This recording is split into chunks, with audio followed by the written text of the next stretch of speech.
This is Nathan. Nathan is convinced his coworker Elena doesn't like him. He's been thinking it for months, so when Elena walks past his desk without saying good morning, he notices. When she responds to his message with just 2 words, he notices. When she laughs at someone else's joke in a meeting, he notices that too. What Nathan doesn't notice is that Elena does the same thing to everyone, that she's been under enormous deadline pressure for weeks, that she actually mentioned to a colleague that Nathan seems like a solid guy. Nathan doesn't see any of that because his brain isn't looking for it. Confirmation bias is one of the most well-documented cognitive distortions in behavioral psychology, first formally described by English psychologist Peter Wason through his 2-4-6 task experiment in 1960, and later expanded by researchers including Daniel Kahneman in his work on System 1 and System 2 thinking. The bias describes the brain's tendency to search for, favor, and remember information that confirms what it already believes, while filtering out or dismissing anything that contradicts it.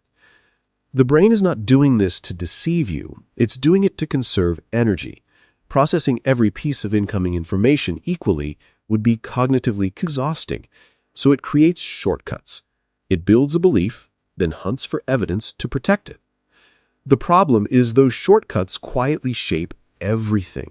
What you read, who you follow, which news feels true or suspicious, how you interpret a facial expression, a silence at the end of a text message. Once a belief takes hold, the brain becomes less of a fact finder and more of a defense attorney, building the strongest possible case for what it already decided. Nathan has built a case against Elena using only the evidence his brain chose to collect.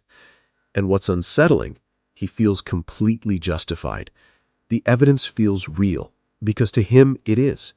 He gathered it himself. He watched it happen. Confirmation bias doesn't feel like a glitch. It feels like pattern recognition. It feels like being perceptive. That's exactly what makes it so hard to catch. Here's what's worth sitting with. The belief you're most certain about is the one most worth questioning. Not because you're wrong, but because certainty is exactly when the brain stops looking for new information. The antidote to confirmation bias is not doubt. It's deliberate curiosity. It's asking, what would I need to see to change my mind about this? And if the honest answer is nothing, that's not confidence. That's the bias doing its job.